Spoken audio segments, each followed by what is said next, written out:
Good morning student. आज हम आप लोगों को वाच्य पढ़ाएंगे।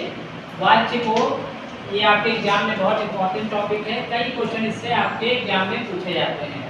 तो सबसे पहले हम लोग परिभाषा देखेंगे कि वाच्य होता क्या है। ठीक है, लिखा है क्रिया के जिस रूप से यह पता चले कि वाक्य में क्रिया का मुख्य विषय कर्ता है, कर्म है या भाव है। यानी इसमें कहने का अर्थ यह है कि इसमें मुख्य क्या है, कर्ता मेन है, क्रिया मेन है कि भाव मेन है। कई बार आपके क्वेश्चन एग्जाम में भी पूछता है कि वाच्य किसे कहते हैं। आपको ये पता होना चाहिए कि वाच्य को हम लोग इंग्लिश में क्या कहते हैं, वॉइस कहते हैं। और वाच्य का शाब्दिक अर्थ है बोलने का तरीका। हम अपनी बात को कैसे रख सकते हैं के माध्यम से पढ़ते हैं। तो आप लोग ये डेफिनेशन जरूर याद रखिएगा। क्रिया के जिस रूप से यह पता चले कि वाक्य में क्रिया का मुख्य विषय क्या है, कर्ता है, कर्म है कि भाव है, उसे हम लोग क्या कहते हैं, वाच्य कहते हैं। और वाच्य के भेद कितने होते हैं? वाच्य के 3 भेद होते हैं। आप लोग इंग्लिश में पढ़े होंगे कि वाच्य 2 होते हैं, वॉइस 2 होते हैं, एक्टिव वॉइस और passive voice. Same to same आप इसे हिंदी में पढ़ते हैं। हिंदी में वाच्य के 3 भेद होते हैं। पहला है कृतवाच्य, दूसरा है कर्मवाच्य और तीसरा है भाववाच्य। तो देखिए अब एक एक करके इसको देख लेते हैं कि क्या होता है। देखिए कृतवाच्य है, नाम से ही पता चल रहा है कृतवाच्य, यानी ऐसा वाच्य जब वाक्य में कर्ता की प्रधानता हो, यानी कर्ता क्या है, मुख्य है। यानी जब कोई कार्य किया जाता है तो उसका प्रभाव एक व्यक्ति पर पड़े। जैसे मान लीजिए हम कोई कार्य कर रहे हैं तो उसका प्रभाव सिर्फ हमारे ऊपर पड़े, तो ये हमारा क्या कहलाएगा, कृतवाच्य। क्वेश्चन पूछता है कि कृतवाच्य में किसकी प्रधानता होती है, तो आप बताएंगे कर्ता की। तो इसको उदाहरण से देखते हैं। जैसे लिखा है मोहित साइकिल चला रहा है, मोहित साइकिल चला रहा है, तो इसका प्रभाव किस पर पड़ रहा है, मोहित पड़ रहा है। और कार्य कौन कर रहा है, मोहित। तो मोहित आपका क्या हो गया, कर्ता हो गया। जिसके द्वारा कार्य किया जाए वो क्या कहलाता है, कर्ता कहलाता है। तो जैसे लिखा है मोहित साइकिल चला रहा है, तो आप ये कहेंगे कृतवाच्य है। ठीक है, और इसी का कर्मवाच्य हम बनाते हैं। जैसे लिखा है यहाँ पे हमने पढ़ा कि कृतवाच्य में कर्ता मुख्य होता है, कर्मवाच्य में मेन क्या होता है, कर्म की प्रधानता होती है। क्या होती है, कर्म की प्रधानता।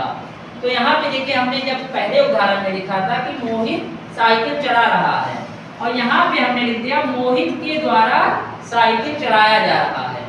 इसको आप लोग ट्रिक बेस पर भी समझ सकते हैं कि जब किसी वाक्य में के द्वारा या से लग जाए, अगर किसी वाक्य में के द्वारा या से लग जाए तो आपका क्या होगा, हमेशा कर्मवाच्य होगा। जैसे आप यहाँ पे तो हमने सिंपल वाक्य लिखा है मोहित साइकिल चला रहा है, और हमने अब यहाँ पे क्या लगा दिया, के द्वारा। हो सकता है कि सिर्फ से लिखा रहे, मोहित से साइकिल चलाया जा रहा है, मोहित के द्वारा साइकिल चलाया जा रहा है, तो ये आपका क्या हो गया, कर्मवाच्य हो गया। और सेम अब इसी को हम भाववाच्य को देखते हैं। जब कर्ता या कर्म पर प्रभाव न पड़कर, यानी यहाँ पर कर्ता और कर्म मुख्य ना होकर भाव पर जोर दे रहा है। इसमें ध्यान दीजिएगा, इसमें असमर्थता दिखाएगा। इसमें आपका क्या दिखाएगा, असमर्थता। यानी इसमें कोई भी कार्य जब हम करेंगे तो इसमें नकारात्मकता का बोध आ जाएगा। जैसे मोहित से साइकिल नहीं चलाया जा रहा है, मोहित से साइकिल नहीं चलाया जा रहा है, यानी यहाँ पे क्या है, भाव दिखा रहा है। जैसे इसको और उदाहरण के माध्यम से समझते हैं। जैसे कह दें, जैसे हमने यहाँ पे लिखा मोहित साइकिल चला रहा है, अब जैसे कह दें रमेश पढ़ रहा है, रमेश क्या कर रहा है, पढ़ रहा है, तो आप कहेंगे ये क्या है, कृतवाच्य है। इसका कर्मवाच्य क्या होगा, अभी हमने बताया था कि अगर हम किसी वाक्य में के द्वारा से लगा दें तो ये आपका क्या हो जाएगा, कर्मवाच्य। तो पहले उदाहरण में हमने कहा कि रमेश पढ़ रहा है, तो कर्मवाच्य बनाते समय हम इसका क्या कर देंगे, रमेश के द्वारा पढ़ा जा रहा है, रमेश के द्वारा पढ़ा जा रहा है।